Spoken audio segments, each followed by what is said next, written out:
Em uma noite eletrizante, um grupo de motociclistas destruiu um carro, sem ter a menor ideia de que seu dono era Cristiano Ronaldo, desencadeando uma série de eventos surpreendentes e reviravoltas capazes de abalar o mundo do esporte. O cheiro de salmarinho impregnava as paredes de madeira desgastadas pelo tempo. Sentada na varanda que dava para o mar, Cristina observava o vai e vem das ondas com olhos distantes. Aos 42 anos, seu rosto guardava marcas de uma beleza que o tempo não conseguira apagar completamente. O cabelo cacheado, com alguns fios grisalhos, teimosos, balançava suavemente com a brisa da pequena vila de pescadores em Boipeba, no litoral baiano. Fazia exatamente um ano que Cristina havia abandonado sua carreira de arquiteta renomada em São Paulo para se refugiar naquele pedaço esquecido do Brasil. Um ano desde que decidira que não suportava mais o peso das expectativas, o trânsito caótico, as reuniões intermináveis e, principalmente, o vazio que sentia apesar de toda a sua aparente realização profissional. Se esta história te interessou, não se esqueça de se inscrever no nosso canal e dar like. Diga-nos de que cidade você nos está vendo, continuamos. Você está jogando tudo fora, dissera sua mãe ao telefone quando Cristina anunciou que venderia seu apartamento e abriria uma pequena pousada à beira-mar. Demorou 20 anos para construir sua reputação e vai jogar tudo no lixo por causa de uma crise dos 40? Talvez fosse mesmo uma crise, pensou Cristina enquanto observava o pescador solitário que remava de volta à praia, o sol poente banhando sua silhueta em tons de laranja e vermelho. Mas, pela primeira vez em muito tempo, sentiu que respirava de verdade. O ar entrava em seus pulmões sem a pressão constante que a sufocava na cidade. A pousada entre marés tinha apenas 5 quartos simples, mas acolhedores. Cristina colocara seu talento de arquiteta em cada detalhe. As janelas amplas que emolduravam o mar, o deck de madeira reciclada, os móveis rústicos feitos pelos artesãos locais. Era seu pequeno paraíso, ou deveria ser, porque a verdade é que, mesmo ali, algo ainda faltava. A sensação de incompletude a perseguia como uma sombra persistente. Durante o dia, ocupava-se com os hóspedes e a administração do lugar. Mas quando a noite chegava, como agora, o silêncio ampliava o eco de suas dúvidas. O barco do pescador finalmente alcançou a areia. Cristina observou quando ele desembarcou carregando uma rede que brilhava com o prateado dos peixes. Era Ricardo, um dos poucos moradores que ainda a tratavam com certa desconfiança. Para a maioria dos habitantes daquela comunidade tradicional, ela ainda era a paulista, a forasteira que chegara com ideias diferentes e dinheiro da cidade grande. O céu começava a se pontilhar de estrelas quando Cristina decidiu entrar. Amanhã chegaria um novo hóspede, alguém que havia feito a reserva por telefone sem muitos detalhes, um homem chamado Eduardo, que mencionara precisar de um lugar tranquilo para trabalhar por algumas semanas. Talvez fosse apenas mais um executivo, fugindo temporariamente do estresse urbano, pensou Cristina. Ou talvez fosse alguém procurando, como ela, um novo significado em meio ao barulho das ondas e ao silêncio da própria alma. O que Cristina não poderia imaginar é que a chegada deste hóspede seria o catalisador de uma transformação ainda mais profunda do que a que a trouxera até ali. Eduardo Alves desceu da lancha que o trouxera do continente até a ilha com passos hesitantes. Aos 45 anos, seu corpo carregava os sinais de uma vida sedentária dedicada aos livros e ao trabalho mental. Ombros ligeiramente curvados, pele pálida, que contrastava com os cabelos negros e a barba por fazer. O único detalhe que quebrava sua aparência comum eram os olhos, de um azul profundo e inquieto, como se estivessem sempre buscando algo além do horizonte visível. Professor universitário de literatura brasileira, Eduardo havia pedido uma licença de 6 meses da universidade em Porto Alegre, após o escândalo que quase destruíra sua carreira. Seu livro mais recente, uma análise controversa da obra de Machado de Assis, sob uma perspectiva desconstrutivista, havia sido acusado de plágio por um colega invejoso. Embora a investigação interna o tivesse inocentado, as cicatrizes da humilhação pública permaneciam abertas. A pousada fica a 10 minutos a pé pela praia, informou o piloto da lancha apontando para o norte. Não tem como errar. É a única construção de 2 andares naquele trecho. Eduardo agradeceu com um aceno, pegou sua mala e a mochila com o laptop e alguns livros essenciais. Havia escolhido Boipeba precisamente por seu isolamento. Sem carros, com internet precária e longe o suficiente do mundo acadêmico que o havia traído. Ali pretendia escrever seu próximo livro, uma obra que seria sua redenção. O que ele não esperava era que a dona da pousada fosse Cristina Mendes, a mesma arquiteta cujo nome lera em revistas de design, conhecida por seus projetos inovadores em São Paulo. Ela o recebeu na varanda, os pés descalços e um vestido simples que em nada lembrava a executiva de sucesso dos artigos que lera. Eduardo Alves? Bem-vindo à pousada Entre Marés, disse ela estendendo a mão. Cristina Mendes, ele respondeu sem esconder a surpresa. Não esperava encontrá-la aqui. Um sorriso breve iluminou o rosto dela. Esse é o ponto de Boipeba. Ninguém nos encontra aqui a menos que estejamos procurando por isso. Os dias seguintes estabeleceram uma rotina confortável. Eduardo acordava cedo, tomava café na varanda comum enquanto observava o mar, e depois se recolhia ao seu quarto ou ao deck para escrever. Cristina administrava a pousada com a ajuda de Dona Zefa, uma senhora local que cozinhava pratos tradicionais da culinária baiana, e de Pedro, um jovem de 19 anos, sobrinho de Ricardo, o pescador. Pedro era um contraste vivo com os outros moradores. De estatura média, pele morena queimada pelo sol e um sorriso fácil, o rapaz tinha uma curiosidade insaciável pelo mundo além da ilha. Quando descobriu que Eduardo era professor universitário, começou a bombardeá-lo com perguntas sobre livros, universidades e a vida nas grandes cidades. O senhor acha que alguém como eu conseguiria entrar numa faculdade? Perguntou certa tarde, enquanto consertava uma cadeira quebrada no deck. Eduardo olhou para o jovem por cima dos óculos de leitura. Por que não conseguiria? Ah, professor, olha para mim. Estudei numa escola pequena aqui mesmo. Mal temos biblioteca. Meu tio diz que lugar de ilhéu é no mar, não numa sala de aula. Aquela conversa despertou algo em Eduardo. Nos dias seguintes, entre pausas em sua escrita, começou a emprestar livros ao rapaz e a sugerir leituras. A transformação de Pedro era visível. Devorava os clássicos da literatura com uma sede que lembrava a Eduardo sua própria juventude. Cristina observava aquela relação com uma mistura de admiração e preocupação.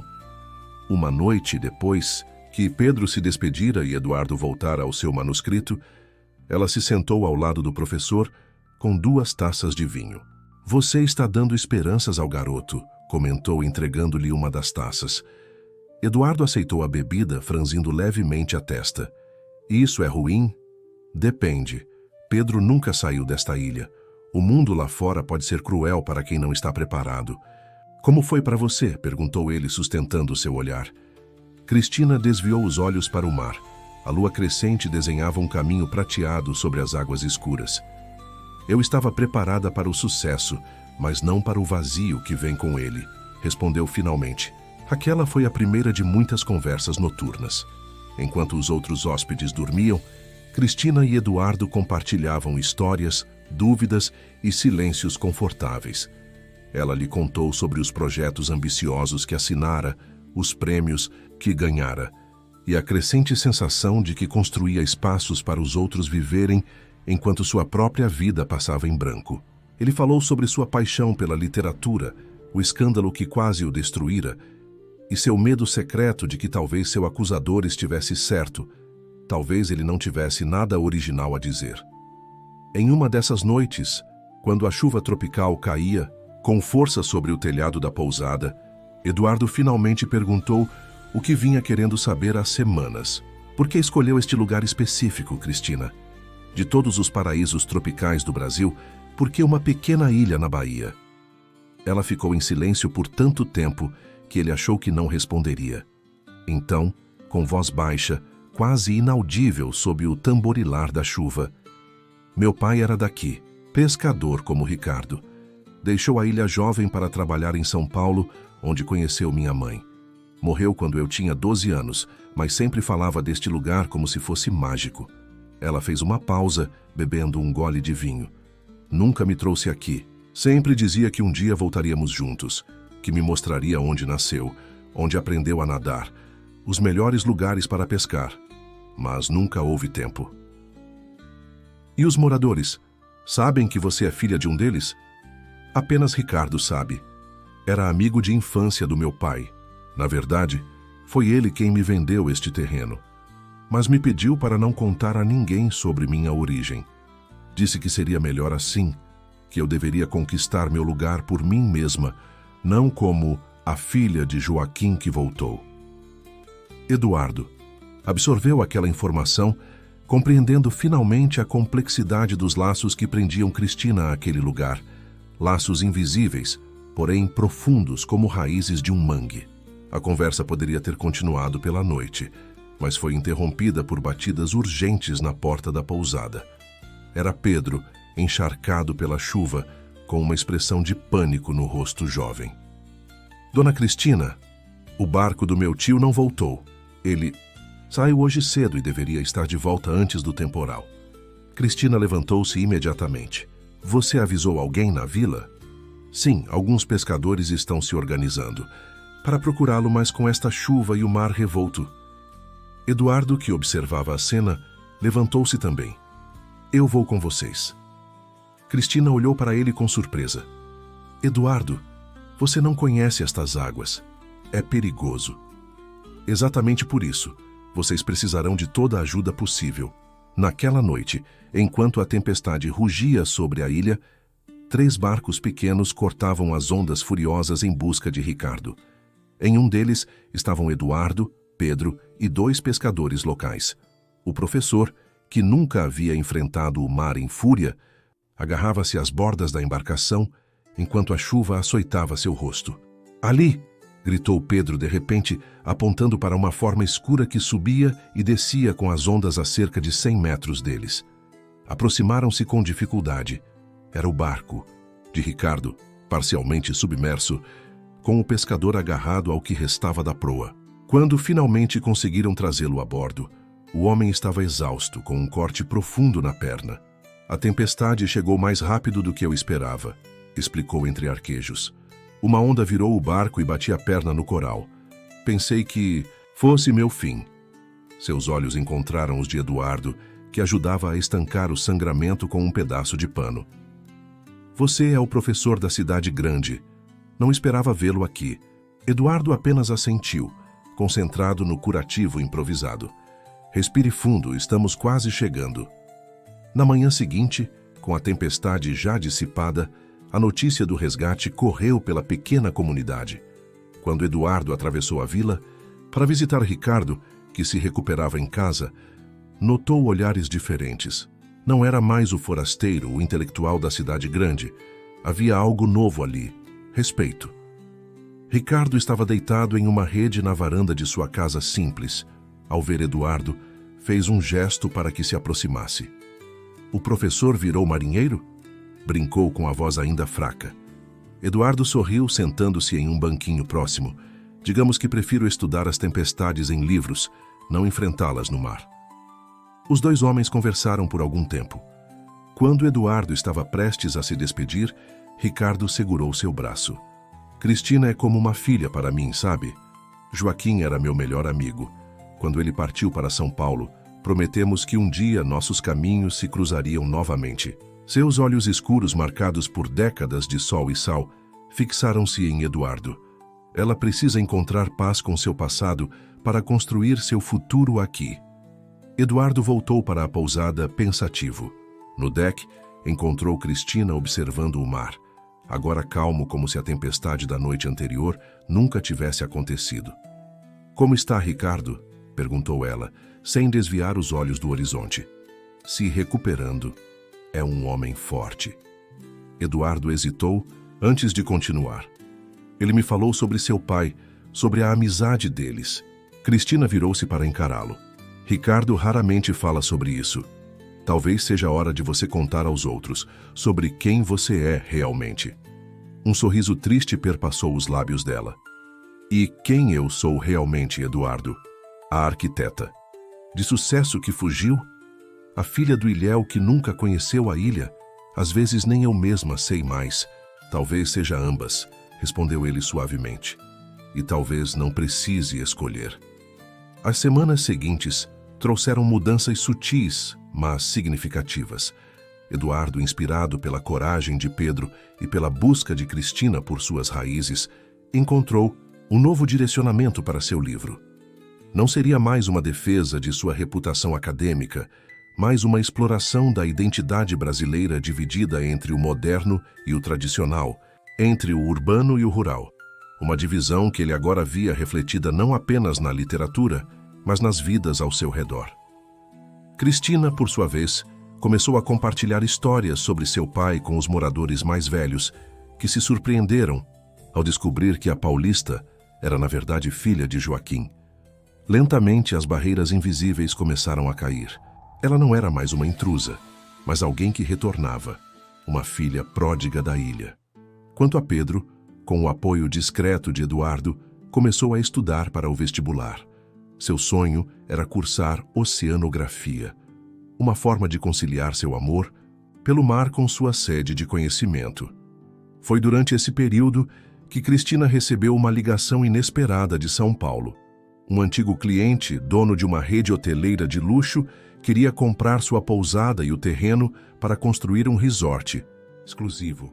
A oferta era generosa, o suficiente para que Cristina pudesse recomeçar em qualquer lugar, talvez até retomar sua carreira de arquiteta em uma cidade menor, menos estressante que São Paulo.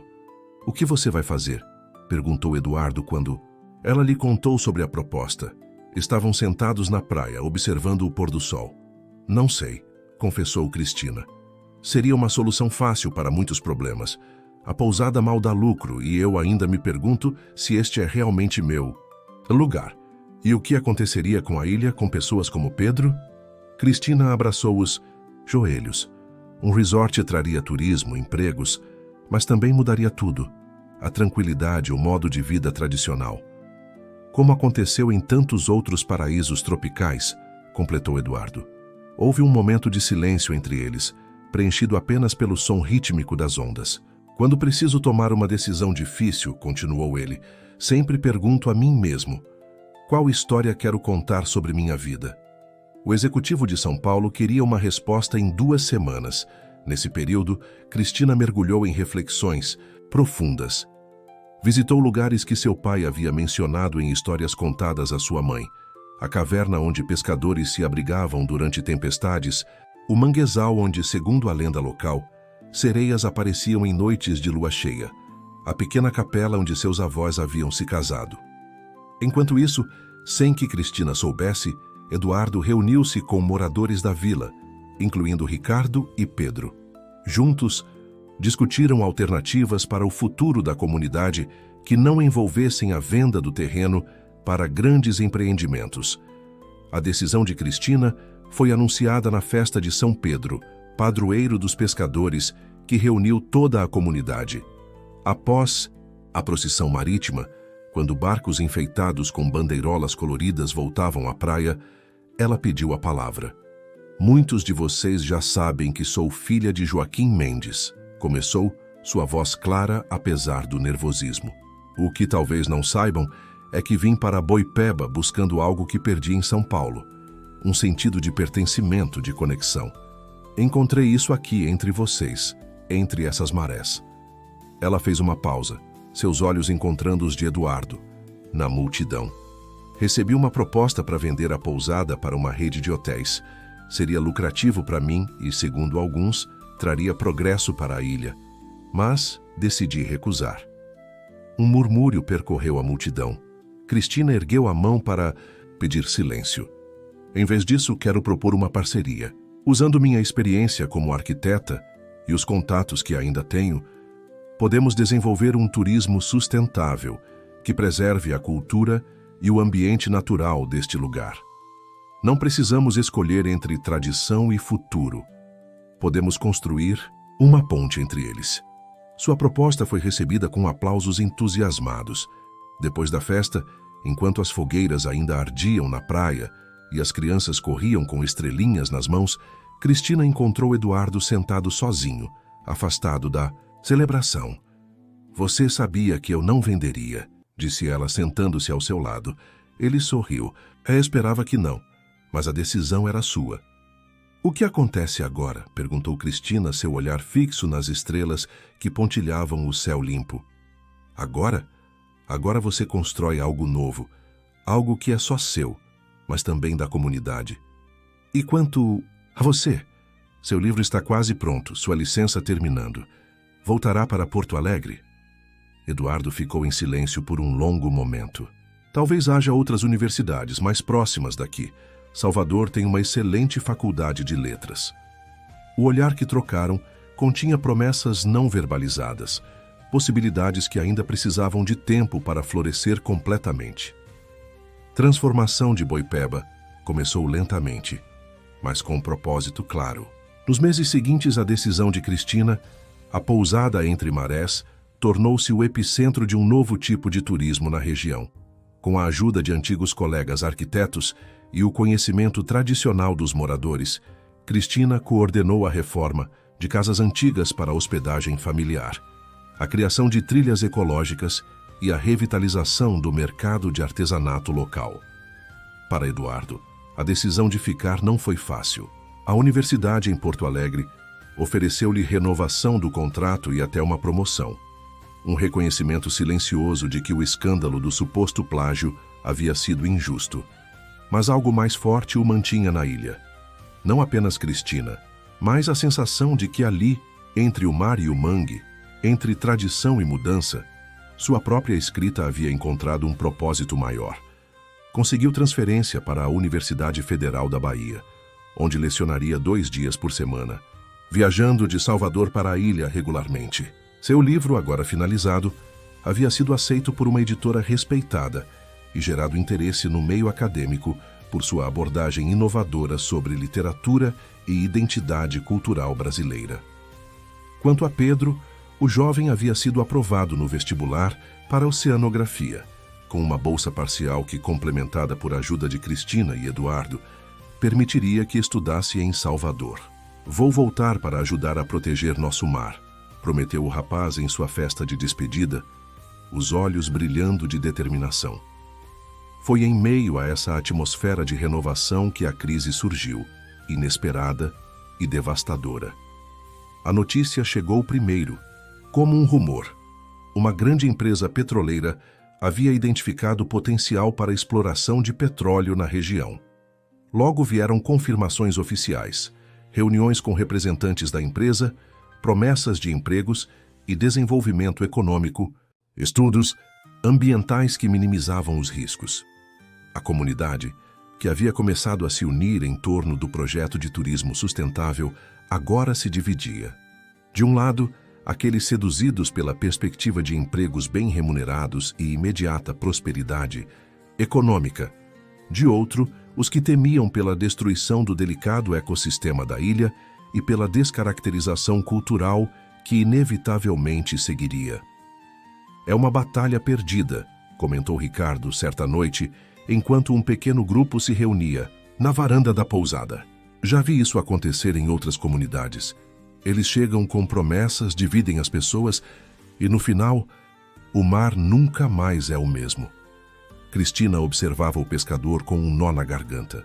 Nos últimos meses, ele se tornara a figura paterna que perdera tão cedo, sábio, firme em suas convicções, profundamente conectado com o lugar. "Não podemos simplesmente desistir", argumentou Eduardo. "Há leis ambientais, estudos independentes que podemos solicitar, mobilização da opinião pública." "E enquanto isso?", perguntou Dona Zifa, que raramente se manifestava em discussões. "Metade da vila já está sonhando com os salários da petroleira. Meu próprio filho já está falando em se candidatar às vagas." A tensão cresceu nas semanas seguintes. Uma reunião pública na praça central da vila expôs claramente a divisão. Representantes da empresa apresentaram maquetes impressionantes de como seria o futuro da região. Além da plataforma de exploração, Haveria um porto ampliado, novas estradas, um centro de treinamento técnico para jovens locais. A palavra progresso era repetida como um mantra. Eduardo, usando sua credibilidade acadêmica, apresentou contrapontos, casos de desastres ambientais em outras regiões, impactos na pesca tradicional, estatísticas sobre como poucos empregos efetivamente ficavam com moradores locais a longo prazo. Foi vaiado por parte da plateia e aplaudido por outra. Quando chegou a vez de Cristina falar, ela sentiu o peso dos olhares divididos. Sabia que sua posição era especialmente delicada, ainda vista por alguns como alguém de fora, apesar de suas raízes familiares. Ao subir no pequeno palco improvisado, suas mãos tremiam. Muitos de vocês me conheceram como a arquiteta de São Paulo que veio abrir uma pousada. Outros me reconheceram como filha de Joaquim, que retornou às suas origens. A verdade é que sou ambas, e nenhuma delas completamente. Ela respirou fundo antes de continuar. Como arquiteta, aprendi que construir não é apenas erguer paredes, mas criar espaços onde vidas possam florescer. Nos últimos meses, juntos, começamos a construir algo precioso aqui, um futuro que honra o passado. Seus olhos percorreram, os rostos atentos. A promessa de dinheiro rápido é tentadora, eu sei, mas devo alertá-los, já vi como funciona o progresso que destrói para construir. Uma vez que o equilíbrio deste lugar seja quebrado, não haverá volta. Um homem na multidão gritou: "Fácil para você falar. Tem dinheiro da cidade grande. Não precisa se preocupar se vai conseguir alimentar os filhos amanhã." Houve murmúrios de concordância. Cristina sentiu o estômago afundar. Era verdade. Apesar de seus esforços para integrar-se, ainda havia um abismo entre sua realidade e a dos pescadores que lutavam diariamente pela sobrevivência. Foi então que Ricardo, que estava sentado silenciosamente até aquele momento, levantou-se com dificuldade. Sua perna, nunca completamente recuperada após o acidente no mar, o fazia mancar ligeiramente. "Posso falar?" perguntou, sua voz grave impondo respeito imediato. "Nasci nesta ilha há 67 anos. Vi muitas marés virarem, muitas tempestades passarem. Vi jovens partirem para a cidade e voltarem de mãos vazias." Ele apontou para Cristina. "O pai dela, Joaquim, era meu irmão de alma. Partiu buscando uma vida melhor e, embora tenha encontrado amor, nunca encontrou a paz que deixou aqui." Um silêncio profundo caiu sobre a multidão. Era raro Ricardo falar em público, ainda mais compartilhar histórias pessoais. A petroleira promete empregos por quanto tempo? 10 anos? 20? E depois, quando o petróleo acabar ou não for mais lucrativo, o que restará para nossos netos? Um mar morto? Um mangue destruído? Sua voz tremia de emoção. "O projeto que Cristina, Eduardo e nosso Pedro estão construindo é para sempre. É nosso. Não é esmola de gente rica, é parceria. E mais importante, respeita aquilo que nos faz quem somos." As palavras do velho pescador provocaram uma onda de reflexão. A reunião terminou sem conclusão definitiva, mas algo havia mudado. Pela primeira vez, a comunidade estava realmente debatendo seu futuro, não apenas aceitando imposições externas. Na semana seguinte, enquanto a polêmica ainda fervilhava, uma notícia abalou a todos. Ricardo havia sofrido um derrame durante a noite. Estava hospitalizado em Salvador, em estado grave. Cristina e Eduardo viajaram imediatamente para a capital. No corredor asséptico do hospital, encontraram Pedro, os olhos vermelhos de quem não dormira. "Os médicos dizem que ele pode não." O jovem não conseguiu completar a frase. Cristina o abraçou forte, sentindo suas próprias lágrimas escorrerem. Ricardo era muito mais que um aliado na luta pela preservação da ilha. Era o elo vivo com seu pai, a ponte entre seu passado e presente. Eduardo observava a cena com o coração apertado. Em poucos meses, aquelas pessoas haviam se tornado sua família escolhida. Percebeu com clareza cristalina que não estava mais apenas ajudando uma comunidade, estava lutando por seu próprio lar. Durante 3 dias, revezaram-se à cabeceira de Ricardo. No 4º dia, quando as esperanças começavam a minguar, o velho pescador abriu os olhos. "A ilha." Foi sua primeira palavra. a voz fraca, mas determinada. Descanse, pediu Cristina, segurando sua mão enrugada. Ricardo fez que não com a cabeça. Não há tempo, a ilha precisa de vocês agora. 6 meses se passaram desde o derrame de Ricardo. O velho pescador, contra todos os prognósticos médicos, recuperou-se o suficiente para voltar à ilha, embora não pudesse mais sair para o mar. Agora passava seus dias ensinando as crianças locais a fazer redes, contar histórias dos antigos e, principalmente, a respeitar o delicado equilíbrio entre homem e natureza. A batalha contra a petroleira havia sido árdua. Eduardo mobilizou colegas universitários, ambientalistas e a imprensa. Cristina usou seus contatos no mundo do design e da arquitetura para dar visibilidade à causa. Pedro de Salvador organizou protestos estudantis e engajou jovens de todo o estado. Juntos, conseguiram um feito notável. A empresa recuou, pressionada pela repercussão negativa e por irregularidades descobertas no processo de licenciamento ambiental. Mas a vitória trouxe um novo desafio: provar que a visão de desenvolvimento sustentável poderia realmente prosperar. A comunidade, antes dividida, agora observava atentamente cada passo do projeto que Cristina havia idealizado.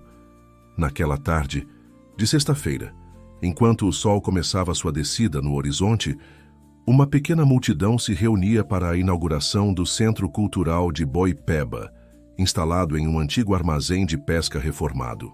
O espaço abrigaria uma biblioteca comunitária, uma escola de artesanato, um pequeno museu sobre a história da ilha e um auditório para palestras e exibições de filmes. Cristina, vestindo um simples vestido branco, observava os rostos ao seu redor. Pessoas que há um ano olhavam-na com desconfiança agora sorriam em cumprimento. Crianças corriam pelo novo deck de madeira, adolescentes exploravam curiosamente os livros da biblioteca e os mais velhos contavam histórias sobre como era o armazém em seus tempos de glória. "Está nervosa?" perguntou Eduardo, aproximando-se. Ele voltara de Salvador na noite anterior, após uma semana lecionando na universidade. "Um pouco", admitiu Cristina. "Estou começando a entender que esse projeto é maior do que imaginávamos inicialmente. Não era apenas o centro cultural. Nos últimos meses, a pousada Entre Marés havia se expandido, oferecendo cursos de gastronomia local para turistas. 3 famílias da vila haviam reformado suas casas para receber hóspedes, seguindo o modelo de turismo de base comunitária que Cristina propusera. Um grupo de jovens pescadores inspirados por Pedro iniciara um projeto de observação responsável de corais, com pequenas embarcações levando no máximo 4 visitantes por vez. Um pequeno paraíso em transformação que encontrava seu próprio caminho entre preservação e desenvolvimento. "Tenho uma surpresa para você", disse Eduardo, tirando um pequeno pacote do bolso. "Chegou pelo correio ontem." Cristina desembrulhou o pacote e encontrou um exemplar do livro de Eduardo, finalizado e publicado. Entre Marés, Identidade e Transformação na Literatura e na Vida Brasileira. Na dedicatória ele escrevera: "Para Cristina, que me ensinou que às vezes precisamos nos perder para encontrar nosso verdadeiro norte, e para Boipeba, que nos acolheu a ambos." "É lindo", ela murmurou, folheando as páginas. "Espere para ler o último capítulo", ele sorriu. "Escrevi sobre você, sobre nós, sobre este lugar, sobre como encontramos aqui não apenas um refúgio, mas um novo começo." De repente, a conversa foi interrompida por Pedro, que corria em sua direção com um envelope na mão. "Professora Cristina, professor Eduardo, chegou." Era o resultado de sua bolsa integral para a faculdade, conquistada por mérito próprio, com a ajuda das aulas extras de Eduardo e do espaço para estudar que Cristina criara na pousada. O jovem abriu o envelope ali mesmo, suas mãos tremendo de emoção. Quando leu a carta de aceitação, seus olhos se encheram de lágrimas. "Consegui. Eu realmente consegui." Cristina o abraçou, orgulhosa como uma mãe. "Nunca duvidei disso, nem por um segundo." Ricardo, que observava a cena de sua cadeira de rodas, tinha um brilho especial nos olhos. Quando Pedro se aproximou para mostrar-lhe a carta, o velho, pescador segurou as mãos do sobrinho entre as suas. Seu futuro agora tem horizontes mais amplos que os nossos, disse com voz embargada. Mas nunca se esqueça de onde veio. Jamais esquecerei, tio, e voltarei para ajudar a proteger este lugar. A pequena cerimônia de inauguração começou ao entardecer. Lanternas de papel coloridas iluminavam o deck, e o cheiro de moqueca e acarajé preenchia o ar.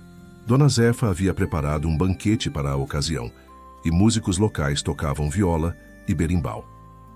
Quando chegou o momento dos discursos, Ricardo surpreendeu a todos quando pediu para falar primeiro. Com a ajuda de Eduardo, levantou-se de sua cadeira de rodas e apoiou-se em uma bengala de madeira entalhada que Pedro fizera para ele. Quando Joaquim partiu desta ilha há mais de 40 anos, levou consigo um pedaço de nosso coração. Sempre soubemos que um dia ele voltaria de alguma forma. Seus olhos encontraram os de Cristina e voltou através de sua filha, que não apenas redescobriu suas raízes, mas nos ajudou a todos a enxergar o valor do que sempre tivemos aqui. Ricardo então ergueu um copo em um brinde. A Cristina, que nos mostrou que podemos abraçar o novo sem perder quem somos. A Eduardo, que nos ensinou que o conhecimento não pertence apenas às universidades. E ao jovem Pedro, prova viva de que nossos filhos podem sonhar além do horizonte sem abandonar suas origens. Os aplausos foram calorosos. Quando finalmente chegou a vez de Cristina falar, ela percebeu que as palavras que havia preparado não seriam necessárias.